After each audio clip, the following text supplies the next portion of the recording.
Good morning, Shed from Shed All Over the Page. Does experience matter? Yes, it does. And this is more fire service stuff, but it kind of applies in life as in general. In the fire service, you'll find um, at some point you're going to have a responsibility to stand up for a citizen. And at the same time, there'll be a time when you'll have to stand up to a citizen because I've had to do both. I'll give an example. The turnover in the police department, Marietta Police Department, was horrid. And my understanding is, and I don't have straight stats on this, but I am told that 70% of the police department there has less than 4 years service. So what that makes them is certified police officers, not cops. And that's where the problem comes in. When they come out of mandate school where they become a certified police officer, okay, they're out in the field. Till they get experience on the job, they're just certified police officers. And they're not cops. Cops is where you get that knowledge level. And I'll give you an example. We got dispatched to an accident on Delk Road. We pull up. Car had been rear-ended pretty hard. And the person had been rear-ended. Young African-American female. She came up to me and said, "I hope this guy gets a ticket." I said, "The one that rear-ended you?" And she goes, "Yes." She goes, "I hope he gets a ticket." She goes, "Because I've only got liability insurance," which means her insurance wouldn't replace the damage to her vehicle. Well, young police officer comes walking back up. One of the guys I'd never seen before. He was new again. He looks at the young lady and says, "Hey, you're saying one thing, he's saying another." And he goes, I'm just not going to write either one of you a ticket."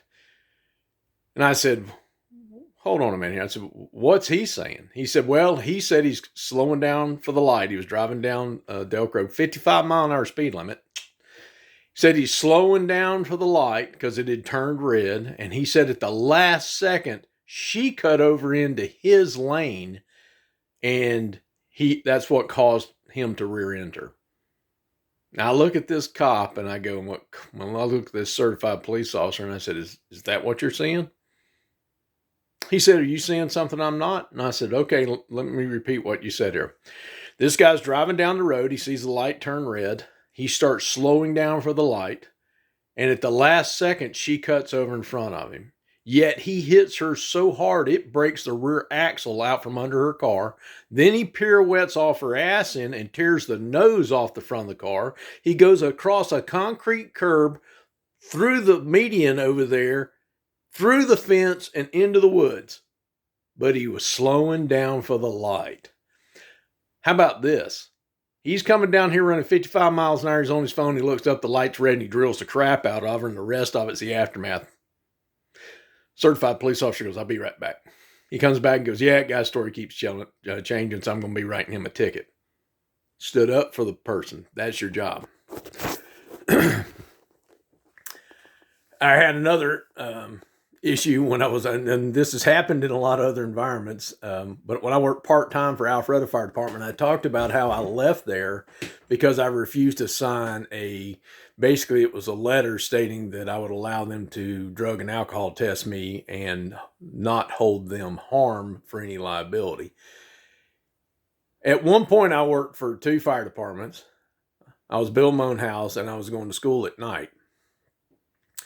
And after I got my house finished, I went back to the department, started working for them part-time again. My first day on the job, coming back part-time, I'm at this station, and I'm listening to the crew talk in the morning, and I'm like, "What are y'all talking about?" Because I heard a guy go, "Yeah, we were out there 16 times yesterday, and yeah, we went out there the other 18, and I'm like, "What in the world are y'all talking about?" I said, "Oh, you'll find out here in a little bit. We've got a lady, if she needs her soup cooked or her diaper changed or she needs a shawl or a blanket, she calls 911. I said, "You've got to be kidding me." They're like, "No." They said, "You'll find out," and boom, tones hit, and they said, "There you go." Well, I'm a paramedic, and I'm riding on the engine, and their staffing up there didn't necessarily have officers, and I was on the engine with a guy who was new up there. He was an EMT. He goes, "I know where we're going." I said, "Okay."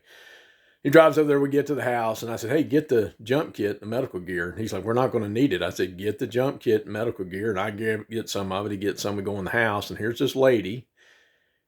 And we walk in the door, and I said, "Ma'am, you called 911. What's your medical emergency?"